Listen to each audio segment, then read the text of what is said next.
துக்கமான வேதனையான செய்தி. கள்ளக்குறிச்சி மாவட்டத்தில் நம்முடைய தமிழ்நாட்டை சார்ந்த ஏறக்குறைய 40 பேர் விஷச்சாராயம் அருந்தி மரணமடைந்திருக்கிறார்கள். காங்கிரஸ் பேரியக்கத்தின் சார்பாக அந்த குடும்பங்களுக்கு எங்களுடைய ஆழ்ந்த இரங்கலை தெரிவித்துக் கொள்கிறோம். தொடர்ந்து காலந்தொட்டு இப்படி இந்த கள்ளச்சாராய விஷச்சாராய இறப்பு தொடர்ந்து கொண்டிருக்கிறது. இதை காவல்துறை இரும்பு கரம் கொண்டு அடக்க வேண்டும். இனிவரும் காலங்களில் இப்படிப்பட்ட சம்பவம் நடக்கக்கூடாது. துயரம் என்பது நாம் துயரமாகத்தான் பார்க்க வேண்டும். இதில் அரசியல் செய்வதற்கு யாருக்கும் வாய்ப்பில்லை. யார் இந்த செயலில் ஈடுபடுகிறார்களோ அவர்களை கண்காணிக்க வேண்டும். தொடர்ந்து இதில் ஈடுபட்டவர்கள் கடந்த காலத்திலும் சம்பந்தப்பட்டிருக்கிறார்கள் இப்படிப்பட்ட வழக்கில் என்பதுதான் வேதனையாக இருக்கிறது. காவல்துறை அவர்களை கண்டறிந்து அவர்கள் என்ன செய்து கொண்டிருக்கிறார்கள், ஒரு முறை இந்த தொழிலில் ஈடுபட்டால் அவர்களுக்கு ஏற்கனவே தமிழ்நாடு அரசு பல நலத்திட்டங்களை மறுவாழ்வு ஏற்படுத்தி கொடுக்கின்ற திட்டங்கள் எல்லாம் சட்டத்தில் இருக்கின்றன. கலால்துறை கைது செய்து சிறையிலிருந்து வருபவர்களுக்கு சுய தொழில் செய்வதற்காக பல திட்டங்களை தீட்டி அவர்களுக்கு அளித்து வருகிறார்கள்.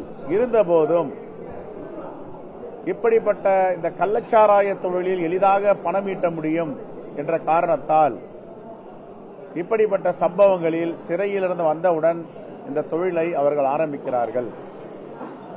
குறிப்பாக கல்வராயன் மலைப்பகுதியில் இருந்து இந்த கள்ளச்சாராயம் வந்தது என்றும் வெளி மாநிலங்களில் மெத்தனால் என்ற ரசாயன பொருட்களை கொண்டு வந்து இங்கே கலந்து சாராயமாக கள்ளச்சாராயம் விஷச்சாராயமாக ரசாயன சாராயமாக விற்கப்படுகிறது என்றும் பாதிக்கப்பட்ட குடும்பத்திலிருந்து இன்று எங்களிடம் கூறினார்கள்.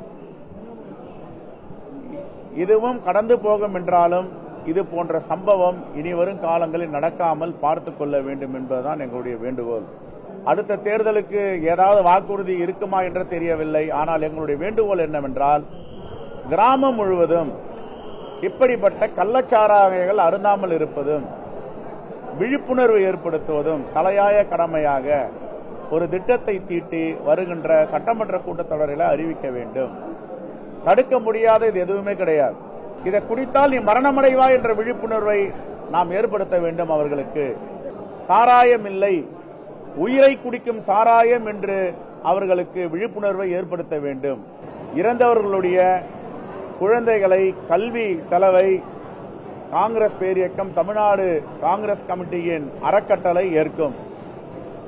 அது எல்கேஜியாக இருந்தாலும் சரி, மருத்துவ படிப்பாக இருந்தாலும் சரி, பொறியாளராக இருந்தாலும் சரி, வழக்கறிஞராக இருந்தாலும் சரி, அந்த படிப்பு செலவை காங்கிரஸ் பேரியக்கம் முழுமையாக தமிழ்நாடு காங்கிரஸ் கமிட்டியின் அறக்கட்டளை அந்த குடும்பங்களை கல்வி செலவை ஏற்றுக்கொள்ளும். டிரான்ஸ்பரண்ட் என்கொயரி, இது யாரு தப்பு நடந்தாலும் தப்பு தான். காவல்துறை கண்காணிப்பாளர் மெத்தனமாக இருந்தார் என்பதற்காக அவர் மீது உடனே நடவடிக்கை எடுக்கப்பட்டு இருக்கிறது. காவல்துறை அதிகாரிகள் மீது நடவடிக்கை எடுக்கப்பட்டிருக்கிறது.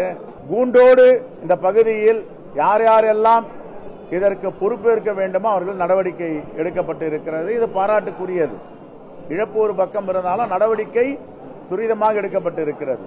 இது நடக்கிறதோ அந்த காவல் நிலைய அதிகாரிகள் முழு பொறுப்பு இருக்க வேண்டும். அவர்களுக்கு தெரியாமல் இது நடந்திருப்பதற்கு வாய்ப்பில்லை என்று சொல்லுகிறார்களே, ஆகையால் இந்த ரெஸ்பான்சிபிலிட்டி பிக்ஸ் பண்ணணும். யாரு ஸ்டேஷன் ஆபீசரோ அந்த போலீஸ் ஸ்டேஷன் தான் அதுக்கு ரெஸ்பான்சிபிலிட்டி. எங்கேயாவது கள்ளச்சாராயம் விற்கிறது தகவல் வந்தா நீங்க தான் அதற்கு பொறுப்பு, தண்டனைக்கு உள்ளாவீர்கள், நடவடிக்கை எடுக்கப்படும் என்பதை சட்டம் இயற்ற வேண்டும். அதற்காக அறிவிப்புகளை செய்ய வேண்டும். நம்ம கிட்ட உளவுத்துறை இருக்கு, எல்லா இடத்துலயும் ரொம்ப வலிமையான உளவுத்துறை இருக்கு நம்ம கிட்ட. அவங்கெல்லாம் அதை கண்டுபிடிக்கணும். ஒரு கிராமத்துல ஒரு ஆடல் பாடல் ஒரு நிகழ்ச்சி நடக்குதுன்னா உடனே போய் தகவல் வந்து பிடிக்கிறாங்க. இப்ப எல்லாருக்கிட்டையும் செல்போன் இருக்கு. ஒருத்தன் கல்வராயன் மலையிலிருந்து எடுத்தான் சாராயம் வைக்கிறானா தகவல் வராம இருக்குமா? யாராவது ஒருத்தர் தொலைபேசி சொல்லுவாங்கல்ல, அதை உடனே தடுத்து நிறுத்தணும். செய்திகளை உடனுக்குடனும் துல்லியமாகவும் தெரிந்து கொள்ள சப்ஸ்கிரைப் பண்ணுங்க.